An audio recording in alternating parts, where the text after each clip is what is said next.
C'est un rituel. Tous les ans, les anciens colons israéliens se retrouvent ici, à la frontière entre Israël et la bande de Gaza. À quelques kilomètres de là se trouvaient leurs implantations. Ils étaient près de 8000 à y vivre. Ça, c'était notre synagogue, la synagogue Ganeital.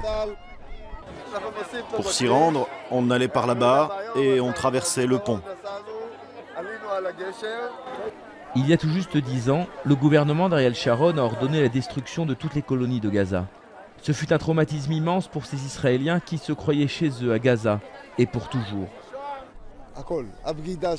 Tout est douloureux. La trahison du gouvernement, son indifférence, l'expulsion elle-même, le fait d'être coupé d'une partie de notre patrie, le reniement de l'idéal sioniste, et en plus, à Gaza, la situation n'a cessé d'empirer, avec toutes ces guerres, tous ces missiles, tous ces morts. Nous sommes retournés dans la bande de Gaza, à l'endroit où se trouvait Ganeital, l'ancienne colonie d'Oren Benaïm. À la place, se trouve désormais un parc d'attractions et des immeubles en construction. Abou Ahmed travaillait avec les Israéliens dans des serres agricoles. Tout le monde a été soulagé quand ils sont partis. Le plus grand changement, cela a été la possibilité de se déplacer. Nous étions enfin libres d'aller où nous voulions. 6 mois après le départ des Israéliens, le Hamas a remporté les premières élections démocratiques à Gaza. Le peuple est toujours du côté de celui qui partage sa souffrance.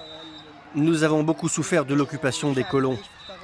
Toutes les factions ont combattu, mais il est certain que ce retrait a été un grand succès pour le Hamas. Oren et sa famille n'ont plus le droit de retourner à Gaza.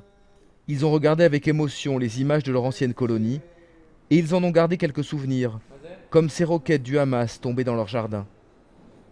Les missiles cesseront de s'abattre sur nous quand on les empêchera de nous tirer dessus. Si on fuit, ils nous poursuivront. C'est ce qui se passe actuellement. C'est pourquoi on ne voulait pas fuir ces missiles. On voulait qu'ils s'occupent de ce problème quand on était encore à Gaza. Ils ne l'ont pas fait et maintenant on doit faire face à des armes beaucoup plus puissantes.